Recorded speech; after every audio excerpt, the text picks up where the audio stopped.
Welcome to Pursuing Quality Long-Term Care, an educational podcast for individuals needing long-term care and their families. Join us as we talk with national experts and advocates about strategies you can use in the pursuit of quality long-term care.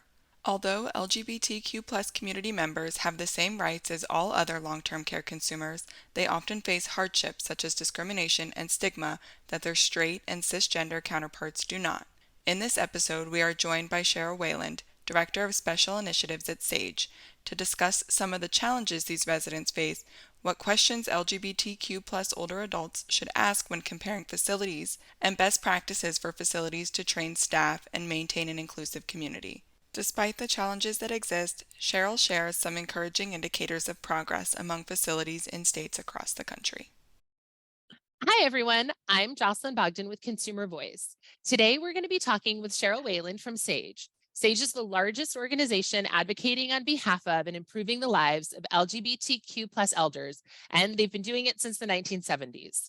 As we're getting started today, I just think it's important to note that the LGBTQ long-term care community has the same rights as all other nursing home residents, including the rights to a dignified existence, the right to be free from all discrimination and harassment, the right to be free from abuse, to be treated with respect, the right to privacy, and often face the same exact issues and concerns that all other residents face. But there are additional concerns that members of the LGBTQ long-term care community face in their daily lives. And I think as with the greater community, there are both setbacks and hurdles as well as progress that we see. And so we're so happy, Sherrill, that you're joining us today. SAGE, along with the Human Rights Campaign, recently released their Long-Term Care Quality Index for 2023, which is an assessment tool promoting equitable care for the LGBTQ community. And having looked over it myself, I think it looks like there's been progress in the past few years. But before we get into what that looks like, I just wanted to start off by asking you, what does it mean to be LGBTQ in long-term care? What are some of the biggest issues that you see residents facing? That's a wonderful question.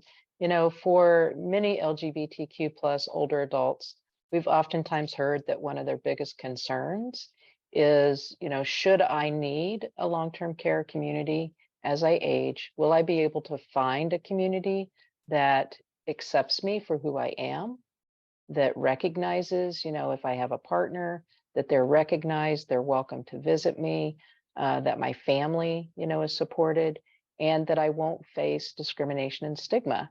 And so these are very common concerns that we oftentimes hear from older LGBTQ people. And when I first started in this work in 2008, one of the stories that I oftentimes reflect on is in a meeting with a group of older lesbian women, I asked the question, should you one day need long-term care, what are you going to do? And the room fell silent.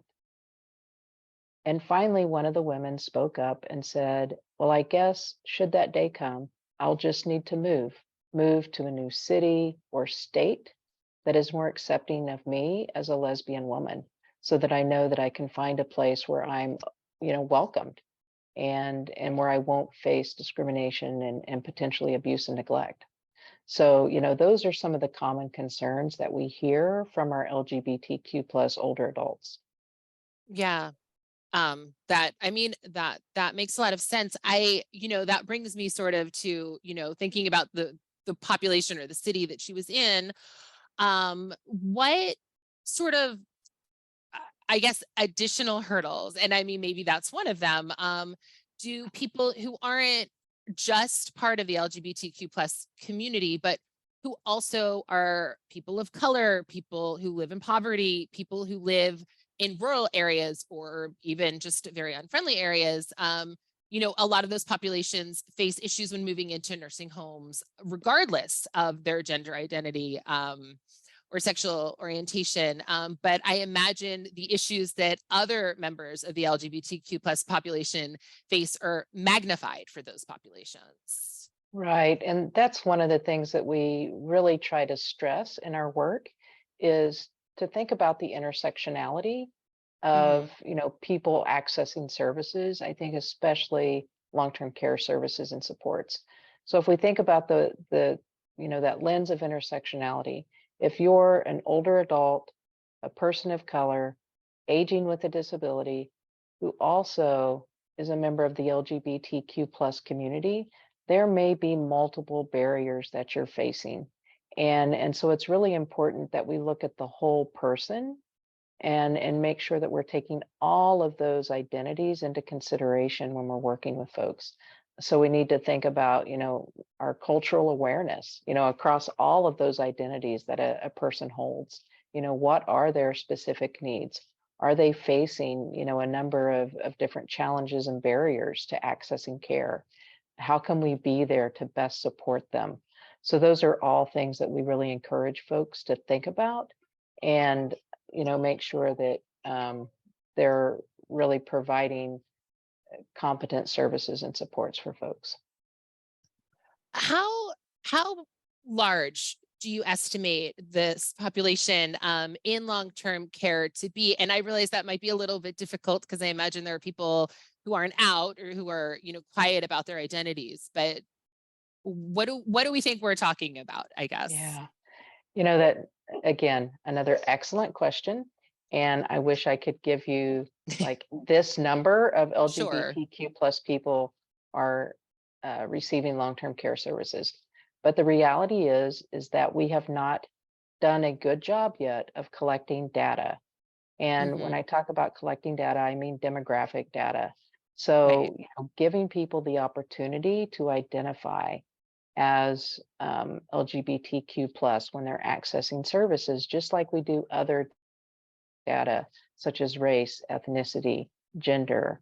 All of those things are questions that we ask at some point during an Right. intake process or an application process, or when we're doing community needs assessments. That type of data is still largely missing around sexual orientation and gender identity. What we do know is that approximately,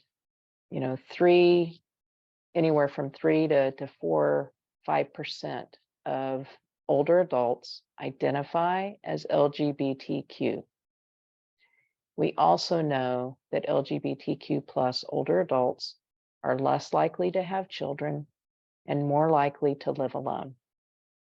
So if you take those things into consideration, we oftentimes talk about that because of that lack of support to help them remain at home and age at home, should they have a fall, break a hip, need long-term care services, they may not be able to return home and live Right. independently and may have to go into a skilled nursing community.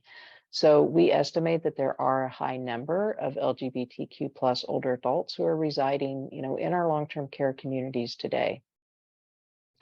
Because of that lack of data, we oftentimes hear from long-term care communities that, well, we don't have LGBTQ plus elders here. Right. And that oftentimes causes me to pause and say, do you know that for sure? Or is it that we haven't given people the opportunity to disclose, to share what's important to them? And, until we give them that opportunity to identify, then we may not know that they are LGBTQ plus. It's interesting in you talking about the lack of having children and that support. You went into the sort of it, they can't end up coming home, or it also, just made me think about it makes it difficult in finding the right kind of nursing home. And also it makes it difficult, we saw so much through the pandemic, the importance of visitation. And we at Consumer Voice tried to talk a lot about the fact that there are a lot of residents who don't have visitors, and so when we talk about the importance and need for visitation, it's very true and it's there, but there's also this whole population that needs other kinds of supports and needs to Right. ensure they're active and everything. And until you said that, I hadn't really thought about how that impacts this community. So Yeah, and that brings up another story that I heard. It was from this same group of women that I shared about earlier. They had a friend of theirs who needed to go into a long-term care community, And this was, again, several years ago, but it's still pertinent today because it really helps to, I think, give us a picture of people's true fears and concerns. This woman was sitting around the table, in the community room, and it was game day, and they were playing a game, and somebody brought up a discussion around what it meant to be homosexual. And one of the men in the group said, basically started making derogatory comments about people who are gay. And this really brought up a sense of fear for this woman sitting at the Sure. table with her neighbors. And because of that conversation, she became afraid that if she invited her friends to come and visit her, that she might be somehow outed as lesbian. And if she Right. was outed, this could cause problems among her neighbors. And her biggest fear is that she might be asked to move out of this place she was now calling home Home. because she no longer was accepted and felt, that she would face discrimination. So she told her friends, "Do not visit me anymore." Wow. And what we know that people need connection. They need connection to Yes. their family caregivers, their larger support network. And for LGBTQ plus people, this may oftentimes be families of choice. So those friends and Right. close relationships that we have with people that keep us connected to community. So that's another big and true concern for LGBTQ plus older adults. Yeah, that it makes me think of when, I was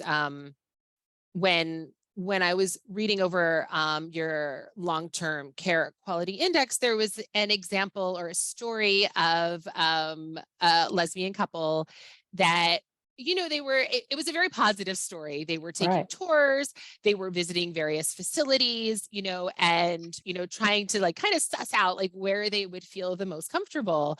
um and it was a great story because it sounds like they found a facility that really worked for them and they were happy about what this was going to look like. And as I was reading it, like, hooray for them. But most people, when they enter facilities, don't have that level of choice, whether it's because they're entering in an emergency situation, they're coming in from a hospital stay, or if it's because the area in which they live doesn't have many options for them. um, what and again, I think no matter where you are, you obviously could walk into a situation like the one where you just described. Even if you feel maybe like you are comfortable, you could find out that that might not be correct. But what should people do when they're looking for a facility, in even if they don't have many options? What Mhm. questions should they be asking, or should their loved ones be asking for them? What should they be looking for and discussing in advance? We encourage folks when they're looking at a long-term care community that, they interview the community, right? Do you serve LGBTQ plus older adults? Have you had residents who identify as LGBTQ plus? Do you have staff that identify as LGBTQ plus? So those are some basic questions that we can ask up front. And then we also encourage folks to look at their non-discrimination policy for residents and staff. Do they have a non-discrimination policy that's inclusive of sexual orientation and gender identity? Are they providing staff training on a wide array of cultural competency, expectations, including LGBTQ plus? If they encounter a concern with a resident or staff, is there a process for voicing that concern and for being heard to help ensure that they're not facing, discrimination or abuse and neglect, or bullying and harassment, from staff or other residents? So those are all important things that we encourage folks to look at. And through the Long-Term Care Quality Index on our website at thelei.org, you can actually find a guide that's directed for older adults and their family members to help them find an LGBTQ plus inclusive long-term care community that has a series of questions that folks can go through and look at to help them as they make, these very important life decisions. Yeah, that's a great resource. And as you were talking about the policies, the resident non-discrimination policies, and including gender identity and sexual orientation, it reminded me that in your long-term care quality index from 2023, I think you found some pretty optimistic data in terms of seeing positive change even from 2021. So can we talk about that a little bit? It's nice to talk about something positive. And Yeah, sure. I think what was really exciting for us is that this was our first official um, validated survey for the Long-Term Care Quality Index. And we had over 200 long-term care communities that took part in this first survey. And the 200 communities represent communities across 34 states. And so, it was really exciting to see states where we may not have expected to see participation, including places like Florida, Texas, oh Alabama, wow, Ohio, right?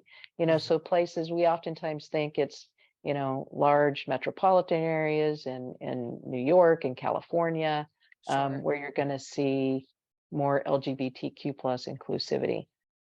But we were seeing this in, pockets of the country where we've also seen a lot of more negative press around LGBTQ plus supports and awareness. So it's really encouraging to see this level of support coming from really all across the country. And what some of our key findings included 90% of those participating in the LEI this first time had documented non-discrimination regarding sexual orientation and gender identity in their resident non-discrimination policies. So this is really encouraging. And it's something that, we encourage and almost look for as kind of a, if we're going to receive services from you, we're going to look for this.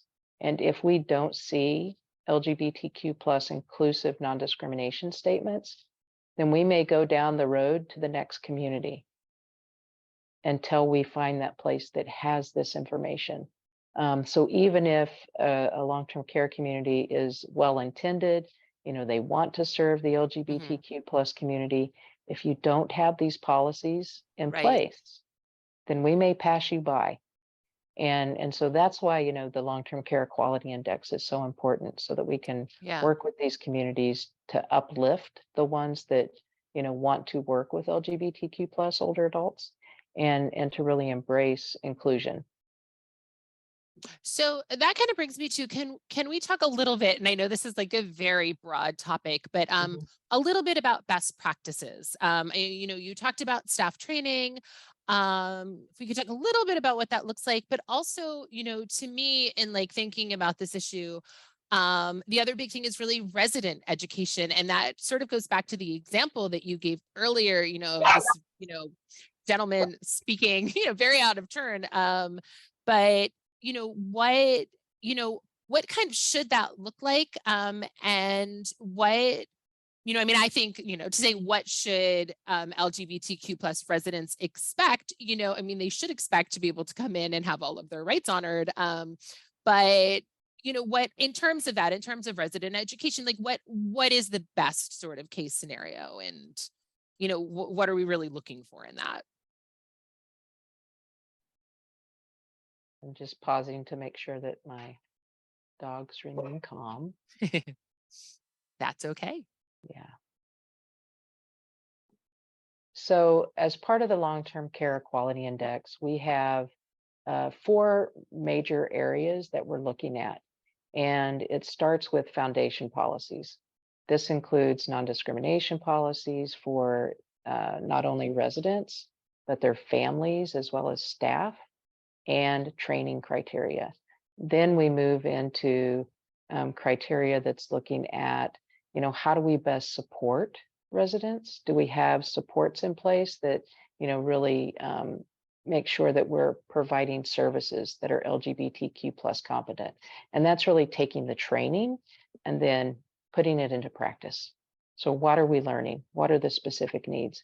And then we also have resident engagement and community outreach, as well as policies to support healthcare and benefits for LGBTQ plus employees.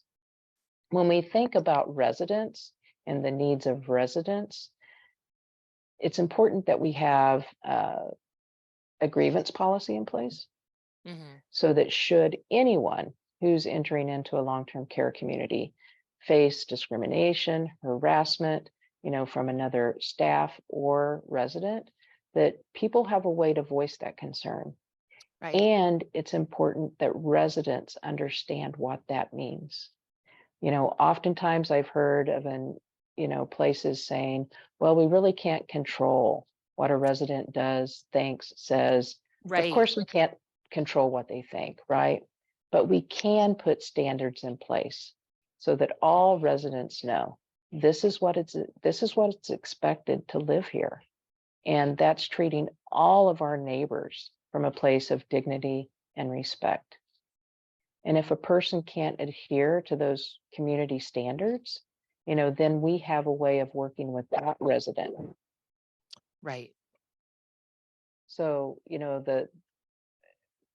we're not placing the onus on the resident who is being harassed or facing, discrimination, but we're putting it back on that staff member or that resident who's really causing the disruption. And working with them to make sure they understand what the community standards are and how to be a good neighbor.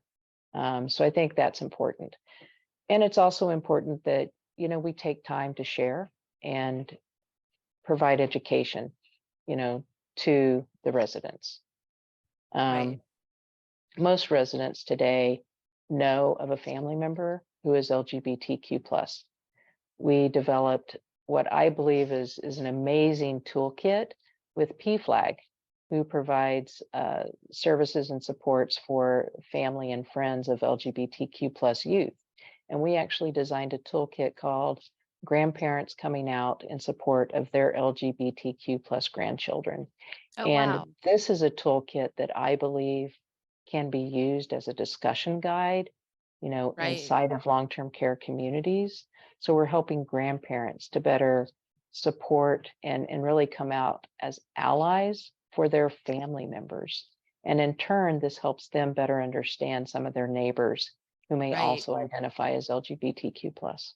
That's fabulous. That's really cool. The one thing I want to just also, I guess, mention and bring up in that context is that, I think whenever we say LGBTQ plus, it almost homogenizes a population that is very different. And I can imagine that there would be residents in a facility who are more comfortable having a neighbor who is a lesbian versus a neighbor who may be transgender, because I think, when you look at the direction the country has moved in, we sort of accept some things before others.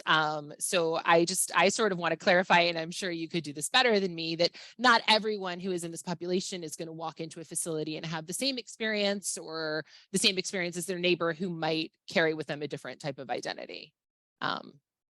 Yeah, that is true. And, I think society as a whole, we're still learning more about what it means to identify as transgender. And more than likely, we've all met someone who does identify as transgender. And they may be our neighbor, a friend, a relative. And, the main thing is they're just living their authentic lives. And when it comes to long-term care, this is a time in life when, people are turning to long-term care communities and especially skilled living from a place of need and support. And, so how do we really support folks? We have another guide that I think can be very useful for long-term care communities through the National Resource Center on LGBTQ plus aging. Actually, we have two new guides. One is on how to be an ally for transgender older adults. And this can provide very good education and awareness for employees and residents, as well as family members. And then a second guide that just came out is trauma-informed care for transgender older adults. And again, this can be very useful for staff who may be working with someone who identifies as transgender. And, it's important that we provide the tools and resources that our employees need so that they can be successful in the care that they're giving. And on that point, we also have our Sage Care training program, which also provides cultural competency training for staff. And so we would really encourage folks that are listening or watching this podcast today to, take the time to see what resources are available to help inform your staff and provide them with the best tools available so that they can provide the quality care that you expect.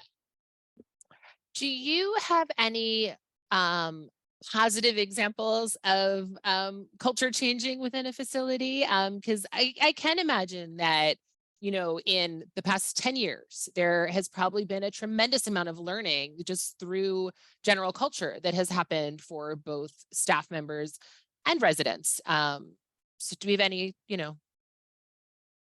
Yeah, there's,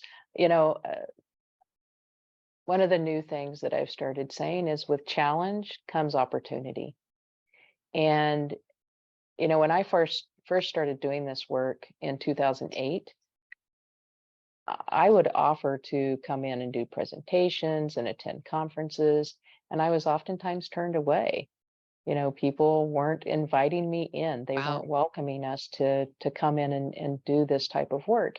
And today we're being invited, we're being asked. And what we know is that, by and large, we really do believe that most long-term care communities and older adult providers want to be inclusive and welcoming. Just, the example of our 200 communities that stepped up to take part of the Long-Term Care Quality Index, these are communities that are really leading in this work. And that's a positive example. They are stepping to the plate and saying, we are here, we see you, we want to support LGBTQ plus older adults, and we're going to help lead the way and show what is possible. So I do think for as many negative stories as we may hear, there's more positive. But as so many of us know, it's the negative that catches the headlines, that, really draws attention to folks. And it's oftentimes these positive stories that don't get heard. And so lifting up, the stories are really important. We do have some examples. There's a video through the report that was shared with the Long-Term Care Quality Index that, profiles two women and shows their journey in receiving services and support. So I think that's really important to take a look at those. Yeah, I mean, one of the last questions I was going to ask was actually, what should the greater community be doing to ensure, inclusivity and equity? But I think that's almost a very good answer to that, just sort of uplifting, the positive change that we've seen to sort of continue pushing for it. But the other question I wanted to end with, and you spoke a little bit to this earlier, but what should LGBTQ plus residents do when their rights are violated because of their gender identity or their sexual orientation? And I know you referenced the grievance process, and we always encourage residents, to file a grievance with their facility. I really like, though, the way you described that and talked about it, and putting the onus on the person who has the problem, the other resident, and not on themselves. But, also to reach out to their long-term care ombudsman, if it comes to it, to file a complaint with the state survey agency. But are there other steps that you would encourage this population of residents to take in these situations? And, sort of what should they be asking for and demanding in those situations? Right. I think even before we need long-term care, it's so important that we establish that network. Who's going to be there with us to help support us, should that time come? Who's going to serve as our durable powers of attorney? Who can be there as an advocate and an ally with us should we need to one day move into long-term care? And it's really important to have these types of discussions early so that we know Right. we have people there, supporting us along this journey. So we're not doing it alone. And as you said, establishing relationships with your long-term care ombudsman is critical. I would highly encourage folks that if they have a loved one that's in a long-term care community, or if they themselves are in a long-term care community, find out who your ombudsman is and, ask to visit with them and share what their concerns may be, and just make sure that they have someone there that they can reach out to.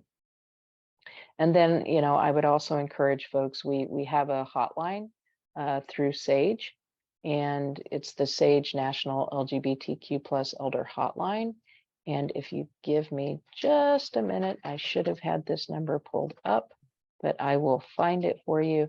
I would encourage folks to call the hotline and, have someone that they can speak with that may be able to help them identify other resources available in their local community, such as an elder care attorney, their statewide LGBTQ plus equality group, or a local SAGE partner that they could reach out to. And that hotline number is 877-360-5428. And that number is available 24/7 and would be a resource for folks who are needing to find support. That's great. And I mean, we say this on a lot of podcasts, but bringing up again the local long-term care ombudsman. If you need yours and are looking for them, you can visit our website at Consumer Voice, www.theconsumervoice.org.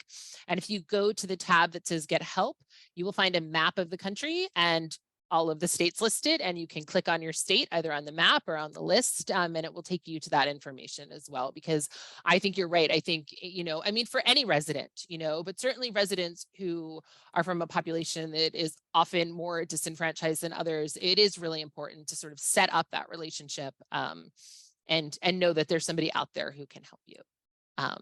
So Sherrill, this was more optimistic, I think, than I expected in some ways, which is great. And I think, and not to say there aren't many, many problems, but, it is positive that as a country, we're slowly becoming more inclusive in many ways. And it's really great to hear all the positive examples that you shared with us today. So thank you so Yeah, much. thank you. And, we're just so grateful for the partnership and relationship that we have with Consumer Voice and many of the ombudsman offices across the country. And, I would just add that if your ombudsman office hasn't had training, please reach out to us and, let us know that you're interested in training, because it's really important that our volunteers, again, have the skills and resources they need so that they can truly be an advocate and a friend to LGBTQ plus residents that they're supporting. So thank you for this opportunity. Sure. And before we close out, I will just kind of echo that and say that the work you guys are doing is so important and so fabulous, and we are so grateful for it. So thank you so much. Thank you. Thanks for joining us on Pursuing Quality Long-Term Care. This podcast is a program of the National Consumer Voice for Quality Long-Term Care. Make sure to visit our website, theconsumervoice.org/pursuingquality, where you can subscribe to the podcast, follow us on Facebook and Twitter, and find more information and resources. If you enjoy the podcast, please rate, review, and subscribe. Thank you for listening, and we'll see you next episode.